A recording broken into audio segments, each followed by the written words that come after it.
então, em continuidade às patologias do sistema nervoso, na aula de agora, a gente vai conversar um pouco sobre citopatologia do sistema nervoso. Aqui a gente vai ver, então, principais alterações ou de que forma que o sistema nervoso reage às agressões, e isso vai culminar, então, em várias alterações na morfologia das células do sistema nervoso, sejam dos neurônios ou sejam nas células da glia. Vamos a isso, então? Bom, gente, por que a gente precisa disso? De novo, não é porque eu quero formar patologistas, eu quero, mas eu vou aceitar que vocês sigam outros caminhos. Por que a gente precisa dessa citopatologia? A gente precisa dominar esses termos para poder falar com mais tranquilidade das lesões. Eu não posso lá no meio da raiva soltar para vocês os termos que vocês nunca ouviram falar na vida, tá? Então, a gente vai dominar, e o combinado é dominar esses termos, para que depois a gente possa usar eles com bastante naturalidade quando for descrever de fato as lesões. E eles vão ser muito importantes para a gente poder fazer, especialmente, a diferenciação de uma lesão para outra, de um diagnóstico, fazer os diagnósticos, reconhecer que é essa doença e não a outra, tá certo? Então vamos lá, citopatologia. Bom, primeiro a gente vai começar falando da suscetibilidade dos diferentes componentes do tecido nervoso à agressão. Então, e quando a gente fala aqui em agressão, a gente fala de diferentes tipos de agressão. Agressão tóxica, agressão, alterações de osmolaridade, mas especialmente o que mais, onde a gente mais percebe isso é nas lesões de hipóxia, tá? Então, aqui eu fiz uma escalinha de maior para menor, sendo que, sem dúvida nenhuma, os neurônios são as células mais suscetíveis à agressão, seguidos pelos oligodendrócitos, depois pelos astrócitos, na sequência micróglia, que são macrófagos bem resistentes, até as estruturas vasculares. E aqui a gente fala especialmente das células endoteliais, tá? E pode colocar aqui junto as ependimárias também, lá do plexo coroide. Tá certo? Então, isso é extremamente importante a gente lembrar, tá? É bacana a gente pensar nessa condição. E aí, pensando nisso, a gente vai agora falar um pouquinho da morfologia de algumas dessas lesões. Vamos começar falando sobre alterações que ocorrem nos neurônios. Esses termos vocês vão ouvir várias vezes a gente falando na sequência dentro de algumas lesões. Então, primeira alteração é o que a gente chama de neurônios vermelhos. Percebam esses neurônios aqui, que vocês enxergam que o estoplasma deles está bem, o estoplasma desses neurônios está bem eosinofílico, bem avermelhado. Isso significa para a gente que esses neurônios estão mortos, tá? Então, pode ter diferentes graus, levando da degeneração até a necrose neuronal mesmo, mas neurônio vermelho é sinônimo de necrose neuronal, tá? E vai acontecer em diferentes processos, em diferentes doenças, tá? Desde quadros hipóxicos até doenças virais, a gente vai encontrar esse achado, vai ter esse achado.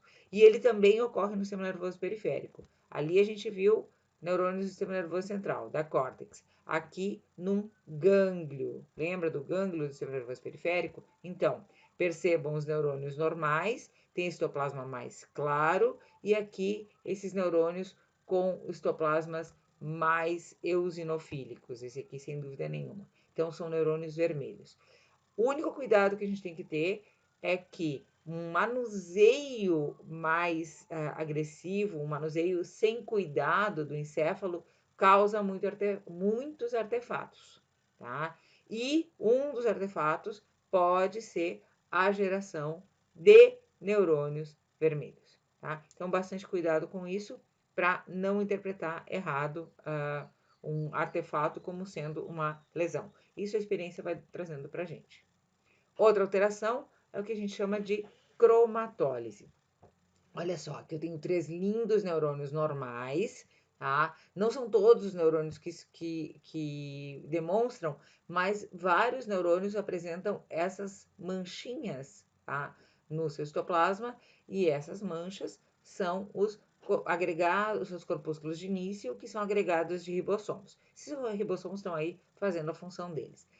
Quando os neurônios, em especial quando os axônios sofrem alguma agressão mais intensa, ou às vezes até mesmo o corpo neuronal, e esse neurônio precisa fazer, entrar em algum processo de reparação dessa alteração, existe uma dissolução das substâncias de início, então, desses corpúsculos de início, então, essas estruturas arroxeadas aqui, esse pontilhado arroxeado, se desfaz, se desmancha, e esse neurônio fica tumefato, tá? Ele fica aumentado de volume e sem o corpúsculo de início. Aí existem várias classificações, se o núcleo fica no centro, se o núcleo vai para o lado, que não nos interessam agora, tá? E aí a gente vai chamar esse processo de cromatólise. Então, cromatólise é o aumento de volume do corpo neuronal com dissolução dos corpúsculos de início,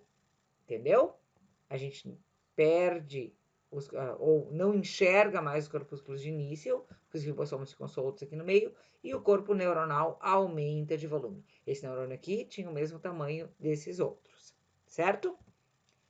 Outro achado importante é a vacuolização neuronal.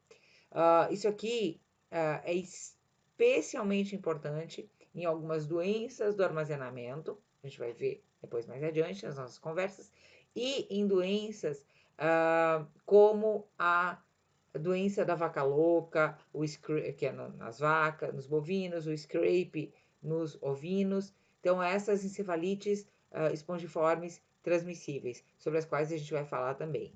A presença desses grandes vacúolos no citoplasma é o que nos permite diagnosticar essa doença. A presença dos grandes vacúolos no citoplasma dos neurônios, e em algumas regiões cerebrais bem específicas, é o que nos permite diagnosticar a doença.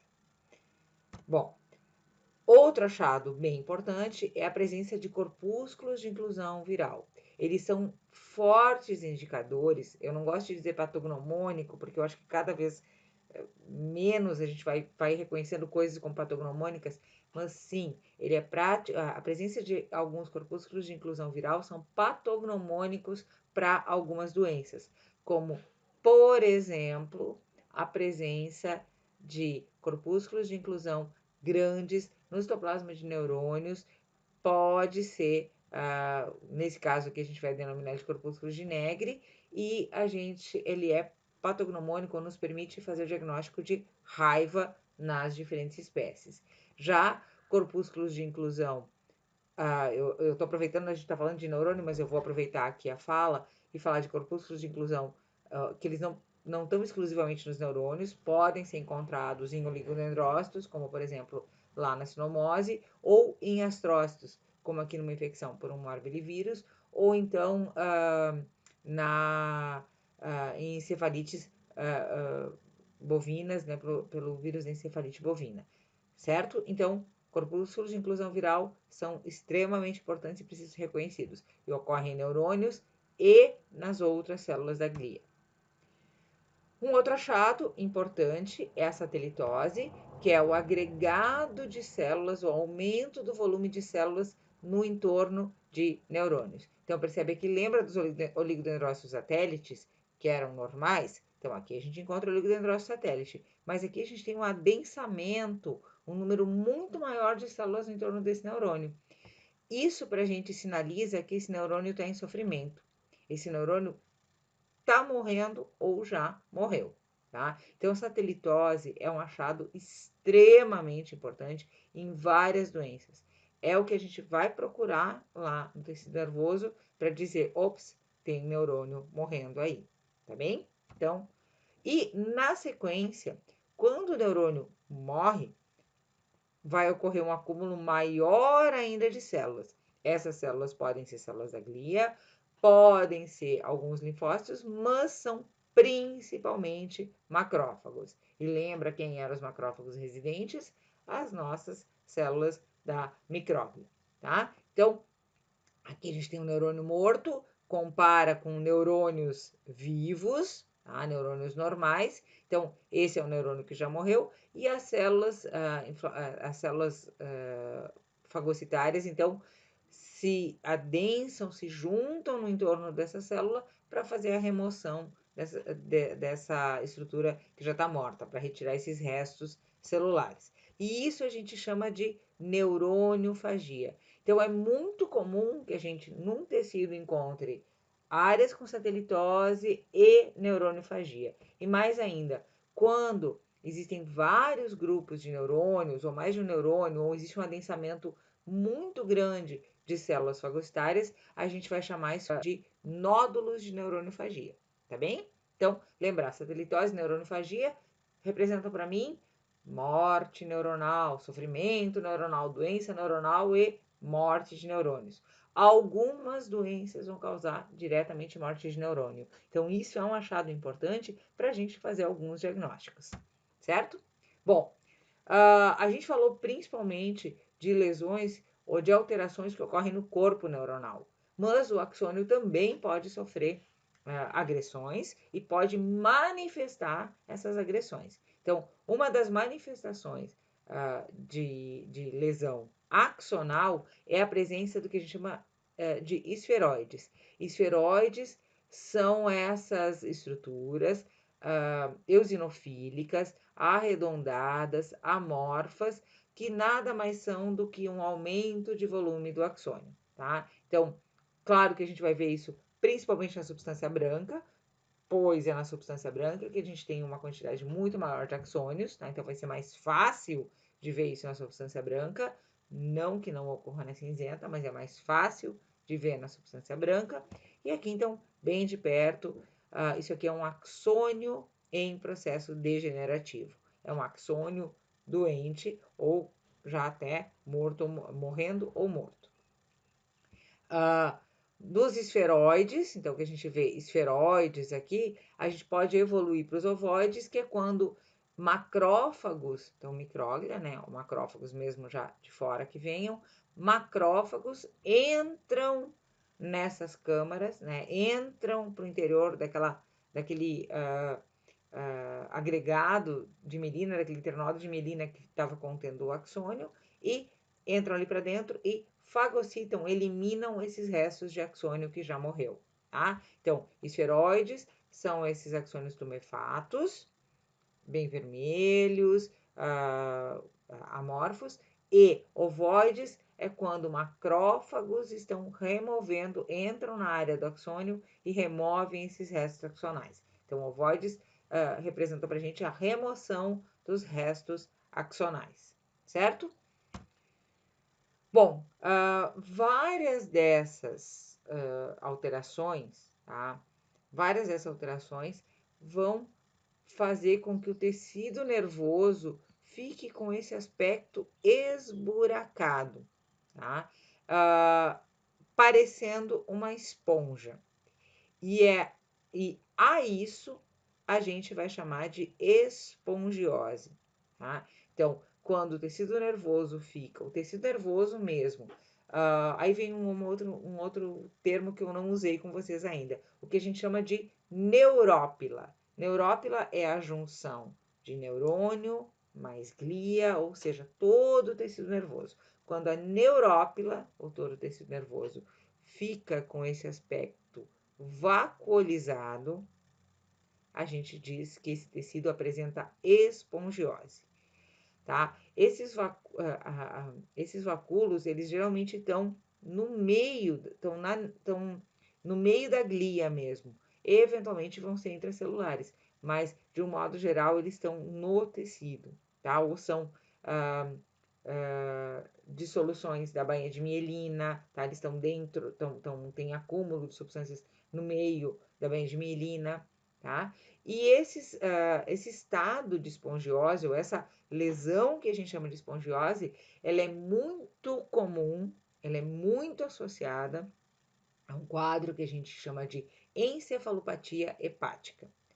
Acontece quando o fígado não consegue processar determinados metabólitos, tá? E esses metabólitos acabam promovendo um desequilíbrio hidroeletrolítico no encéfalo e acaba se criando situações de edema. Geralmente, geralmente quem é afetado aqui mesmo, quem mais sofre é o astrócito, tá? E aí ocorre, então, esse desequilíbrio na regulação hidrosmótica desse tecido e se desenvolve, então, a espongiose. A gente vai falar mais disso quando for falar de encefalopatia hepática mais adiante. Bom, seguindo, então, em alterações de axônio, tá? Ali eu falei uma alteração da neurópila, mas sendo mais específica quanto a alterações de axônio, e aí mais ainda pensando em alterações causadas por danos a oligodendrócitos, a gente precisa falar, sem dúvida, do processo de desmielinização, tá? Então, quando tu agride um oligodendrócito,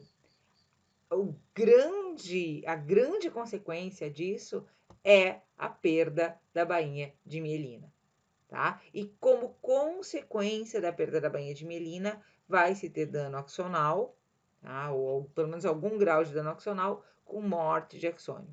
Então, em consequência de uma agressão ao oligodendrócito, com a morte do oligodendrócito, o fato que sucede à morte do oligodendrócito é a perda das bainhas de mielina e pode haver consequente a perda das bainhas de mielina a degeneração axonal, tá? Então, agressões a oligodendrócitos causam desmielinização. Esse processo de desmielinização pode ocorrer também no sistema nervoso periférico, mas lembra que lá o alvo vai ser a célula de Schwann. E falando do sistema nervoso periférico, tem uma outra alteração bem característica, bem típica do sistema nervoso periférico, que a gente chama de degeneração valeriana. Tá? Degeneração valeriana é quando existe uma secção de um nervo, a gente está lá no sistema nervoso periférico, tem um corte do nervo, então a porção distal desse nervo toda vai morrer, tá? E morre também uma porção retrógrada desse nervo até o primeiro nodo de Ranvier, tá? E na sequência pode existir o brotamento desses do coto desse nervo. Lembra disso lembra que a gente falou sobre isso lá em reparação tecidual, tá? Inclusive com remilinização. Mas então, focando no processo de degeneração valeriana, é quando existe um corte de uma secção de um nervo, ocorre então a morte da porção distal desse nervo e morte também cranial, tá? Ou morte retrógrada dessa porção de nervo até o primeiro nodo de Ranvier, tá? E com possibilidade de reparação, dependendo do caso. Tá? Então, aqui, mostrando para vocês a degeneração valeriana, só reparando aqui, ó, que esse material destruído, ele vai ser removido por macrófagos, tá? Então, quando a gente olha isso lá na histologia, a gente percebe os restos de axônio aqui. É difícil tu ver na histologia, sim, isto é um axônio, tá? Mas quando aqui, provavelmente a gente teria axônios mais normais, mas aqui o que a gente vê são os restos, os fragmentos do axônio. E pode encontrar aqui dentro algumas células já, alguns macrófagos fazendo a remoção desses restos. Isso a gente vê muito melhor em material incluído em resina, porque quando a gente inclui em parafina, a gente remove toda a gordura, aquilo tudo que vocês já sabem. Então, olha aqui, mesmo no slide anterior, eu não tinha mostrado aqui, uma degeneração valeriana bem evidente, tá? Olha um internodo de Ranvier, mas aqui a gente tem dano em todo o axônio. Esse tipo de alteração a gente vai ver em lesões secundárias a trauma, em algumas outras doenças, como algumas intoxicações. Vamos falar um pouquinho, a gente falou então de neurônio, a gente falou do aspecto geral do tecido nervoso lá agredido, a gente falou do oligodendrócito, que quando morre causa desmielinização, e a gente vai falar um pouquinho agora de alterações dos astrócitos, tá? Alteração morfológica do astrócito. Uma alteração importante do astrócito é a hipertrofia e hiperplasia dos astrócitos, que a gente vai chamar de astrócitos reativos ou gemastócitos, tá? Então, astrócitos reativos ou gemastócitos representam para a gente, significam astrócitos hipertróficos e hiperplásicos, ou seja, aumento de tamanho do astrócito e aumento do número de astrócitos. E é o que a gente vê aqui. Então, em todo esse conjunto aqui, a gente vê astrócitos, que geralmente, dos quais a gente vê só o núcleo, né? No astrócito normal, a gente não vê citoplasma. Então, a gente vê esse imenso citoplasma, eosinofílico, às vezes um pouquinho anfofílico, já um pouquinho mais arroxeado, então um citoplasma bem amplo, esse astrócito bem grande, tá? E com uma quantidade imensa de fibrilas bem evidentes entre eles. Isso aqui são os prolongamentos dos astrócitos. A presença de astrócitos reativos, também chamados de gemastócitos, está muito relacionado ao processo de cicatriz glial, sobre o qual a gente vai falar um pouquinho mais ali na frente, tá? Então, isso aqui é uma reação a um dano no tecido nervoso. Gemastócitos, eles acontecem ou eles ocorrem com o objetivo de fazer reparação. Pode ser secundário a uma área de necrose ou pode ser secundário a uma desmielinização.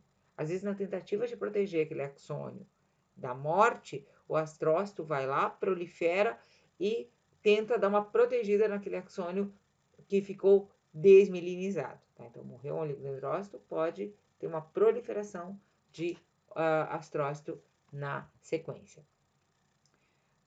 Agora, falando de outro tipo de célula, a gente vai falar das células de Gitter. Células de Gitter nada mais são do que macrófagos espumosos.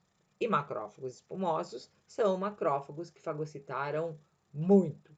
Como o tecido nervoso é praticamente todo feito de gordura, tá? Membranas fosfolipídicas, quando o macrófago fagocita esse tecido, ele fica com esse citoplasma todo clarinho, cheio de bolinhas, tá? Então, a gente chama eles de macrófagos espumosos e o cara que descobriu... Bom, aí tem várias teorias do porquê que desse Gitter deixa assim, tá? Então, acabou se dando o nome para essas células de células de Gitter.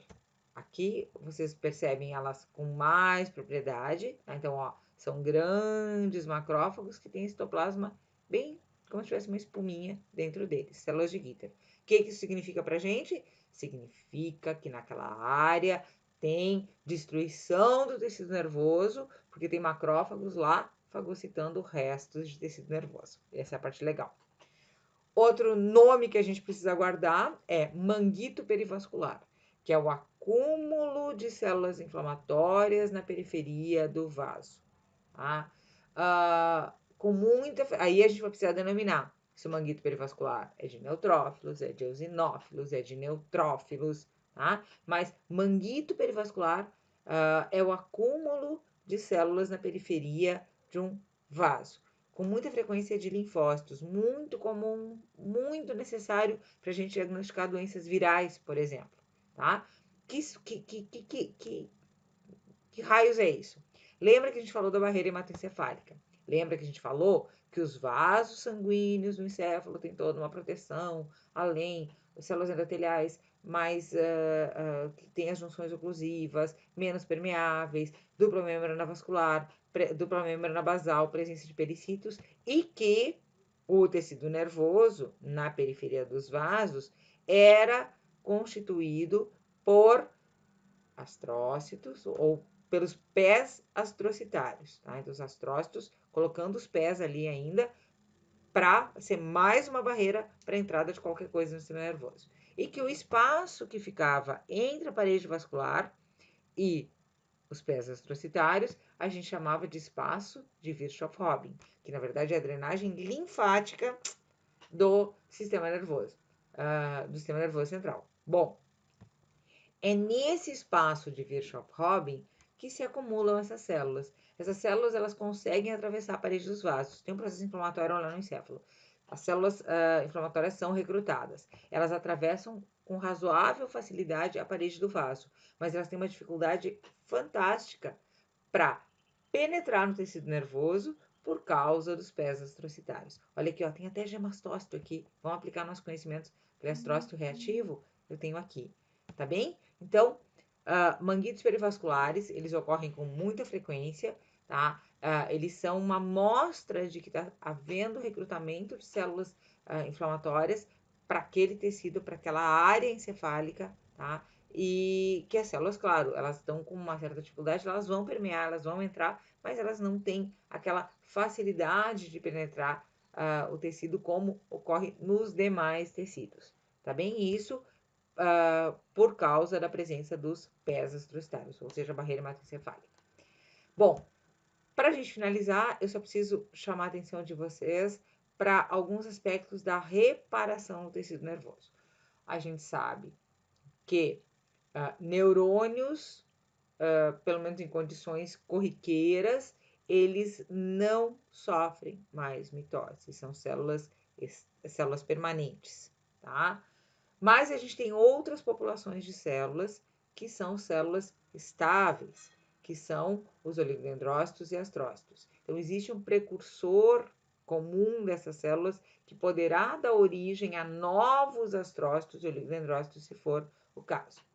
Além disso, outra particularidade que tem o tecido nervoso é que ele não é sustentado, o interstício dele não é construído por tecido conjuntivo, como os outros tecidos. Lembra? No rim, no fígado, sempre tem tecido conjuntivo estruturante. Aqui, quem estrutura é a glia, tá? Ou seja, aquele conjunto de prolongamentos dessas células da glia, astrócitos, oligodendrócitos e também a micróglia aqui de brinde.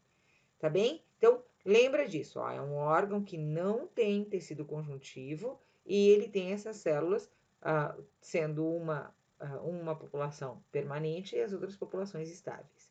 Então, quando a gente fala de reparação do tecido nervoso, a gente vai esperar uma cicatriz fibrosa somente perto das meninges, porque ali o tecido conjuntivo mais perto que a gente tem dentro do sistema nervoso vem ou está nas meninges. Então, ali a gente pode ter uma certa proliferação de tecido fibroso, mas quem vai proliferar mesmo e vai fazer reparação, e aí reparação por cicatrização no tecido nervoso, são os astrócitos, que quando hipertróficos ou hiperplásicos a gente chama de gemastócitos, tá? Então, é típico do sistema nervoso central a presença de cicatriz glial. Secundário a lesões, ocorre a formação de cicatriz glial e não cicatriz fibrosa. Por que a gente chama de cicatriz glial? Porque quem faz ela são os astrócitos, que são células da glia. E esses astrócitos são os reativos, que a gente vai chamar de gemastócitos. Tá bem? Então, guarda isso. Outra coisa que é importante a gente relembrar lá da pato geral é que pode existir algum grau de regeneração axonal. Quando acontece regeneração axonal? Quando o corpo neuronal não foi lesado e somente o axônio foi agredido. Então, olha, lembra que tá vendo que vai acontecer aqui, ó, cromatólise, que a gente viu ali, e vai ocorrer justamente porque tem essa tentativa de reparação, essa resposta do corpo neuronal, vai ocorrer o brotamento axonal, ou pode ocorrer o brotamento axonal. Se ele vai ser eficiente ou não, se ele vai ser efetivo ou não, isso é outra história. Na grande maioria dos casos não é, porque justamente falta, quando tem o dano axonal, vai faltar esse cabo condutor, né, esse tubo condutor, que é a sequência de internodos de mielina e o endoneuro conduzindo tudo isso, tá? Nossa, como ficou mais fácil de falar sobre isso para vocês agora do que foi lá na geral. Agora a gente falou com tranquilidade em cromatólise, eu falei em internodos de mielina, falei lá na injeção valeriana nodos de Ranvier, tá vendo? Vamos somar o conhecimento, vamos juntando todas essas coisas que a gente vai aprendendo e construindo um saber bem consistente, tá? Bom, então, só lembrando que devido à escassez do tecido conjuntivo, cicatriz fibrosa só próximas meninges, e a reparação que a gente vê de fato é a cicatriz glial. Bom, fechando, tá? Aqui tudo o que a gente viu hoje. Se eu dissesse no início da aula que a gente ia falar sobre tudo isso, vocês iam querer fugir ou me matar. Como nenhuma das duas coisas é viável, agora a gente revisa tudo isso. Parem para dar uma olhadinha, são conceitos simples.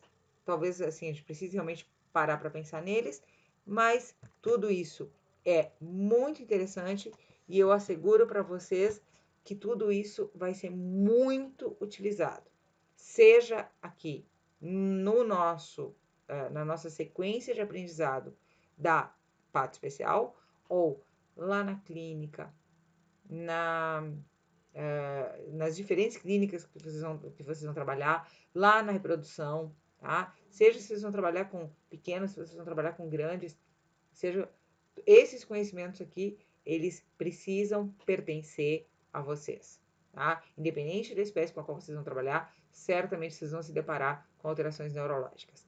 Tá bom, minha gente?